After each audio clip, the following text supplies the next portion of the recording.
Okay, this is the epilogue of A Good Girl's Guide to Murder. 2 months later. There are a lot of people out there, Sarge. Really? Yeah, like 200. She could hear them all, the clattering of chairs as people took their seats in the assembly hall. She was waiting in the wings behind it, her presentation notes clutched in her hands, the sweat from her fingers smudging the ink. Everyone else in her grade had done their capstone project presentations earlier in the week to small classrooms of people, but the school thought it would be a good idea to turn Pip's presentation into a bit of an event, as the principal had put it. Pip had been given no choice in the matter. The school had advertised it online and in the Fairview Mail. They'd invited members of the press to attend. Pip had seen a CNN van pull up earlier, and the equipment and cameras unpacked. "Are you nervous?" Ravi said. "Are you asking obvious questions?" When the Andy Bell story broke, it had been in the national newspapers and on TV stations for weeks. It was in the height of all that craziness that Pip had had her interview for Columbia. The two interviewers had recognized her from the news, swiping aside their notes of formal questions, asking her instead about the case. Her acceptance letter was one of the very first to come in. Fairview's secrets and mysteries had followed Pip so closely in those weeks she'd had to wear them like a new skin, except the one that was buried deep down, the one she'd keep hidden forever to save Kara, her best friend who'd never once left Pip's side in the hospital. "Can I come over later?" Ravi asked her. "Sure. Kara and Naomi are coming for dinner, too." They heard a sharp patter of heels, and Mrs. Morgan appeared, fighting through the curtain. "I think we're just about ready when you are, Pippa." "Okay, I'll be out in a minute." "Well," Ravi said when they were alone again, "I better go and take my seat."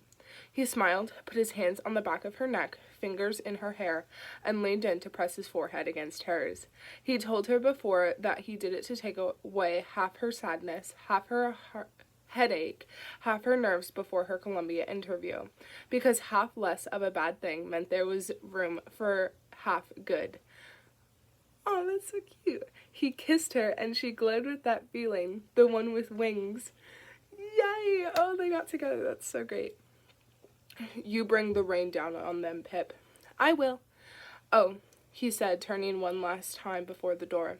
"And don't tell them the only reason you started this project was because you fancied me. You know, think of a more noble reason." "Get out of here." "Don't feel bad. You couldn't help yourself. I'm ravishing." He grinned. "Get it?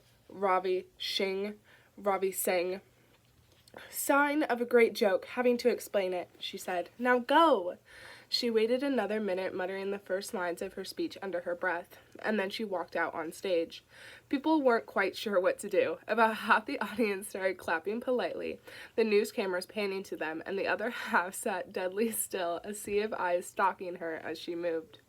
From the front row, her dad stood up and whistled with his fingers, shouting, "Get 'em, Pips."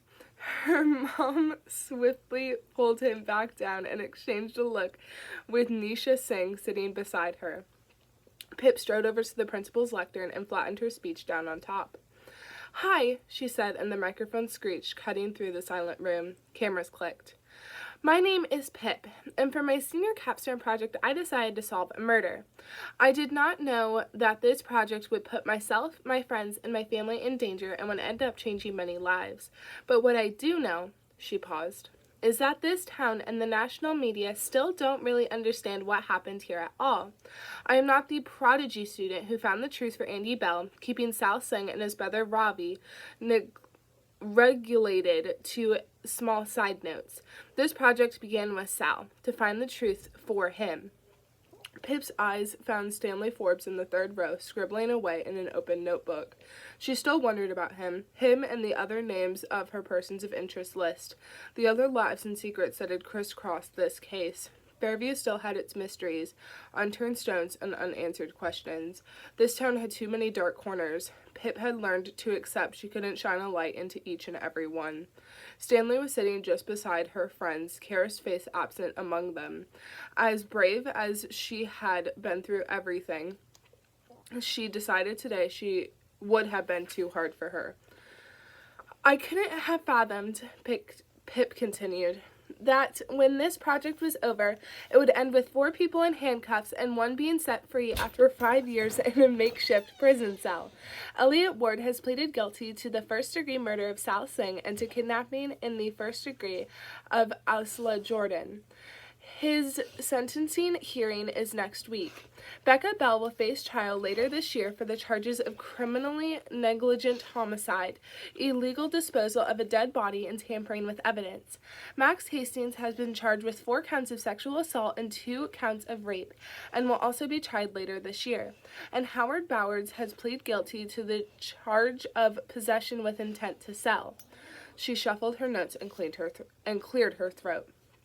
So why did the events of Friday, April 18, 2014 happen? The way I see it, there are a handful of people who carry the blame for what happened that night and the days following, morally, if not all criminally. These are Elliot Ward, Howard Bowers, Max Hastings, Becca Bell, Jason Bell, and do not forget Andy herself. You have cast her as your beautiful victim and willfully overlook the other layers of her character because they don't comfortably fit with your narrative. But this is the truth. Andy Bell was a bully who used emotional blackmail to get what she wanted. She sold drugs without care or regard for how they might be used. We will never know if she knew she was facilitating drug-assisted sexual assault, but when confronted with this truth by her own sister, she could not find it in herself to show compassion. And yet, when we look closer, behind this true Andy, we find a girl who is vulnerable and self-conscious. Andy grew up being taught by her father that the only value she had was in the way she looked and how strongly she was desired. Home for her was a place where she was criticized and belittled.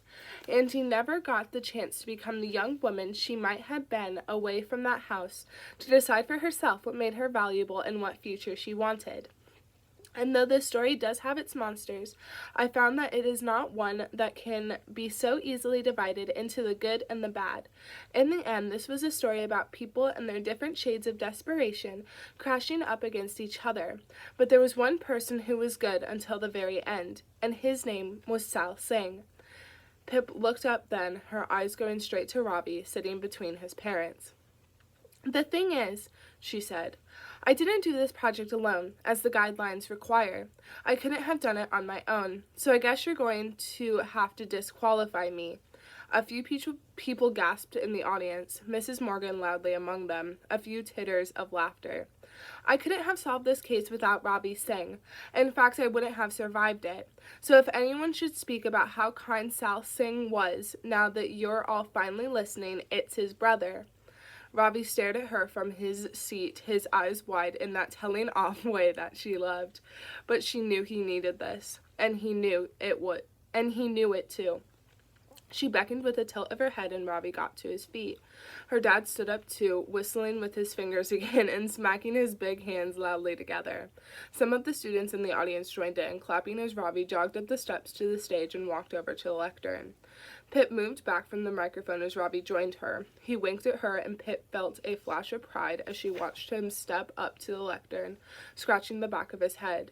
He'd told her just yesterday that he was going to retake his school exams so he could go on to study law. Hi," Robbie said, and the microphone screeched for him, too. "I wasn't expecting this, but it's not every day a girl throws away a guaranteed A for you." There was a quiet ripple of laughter. "But I guess I don't need preparation to talk about Sal. I've been preparing for that nearly 6 years now.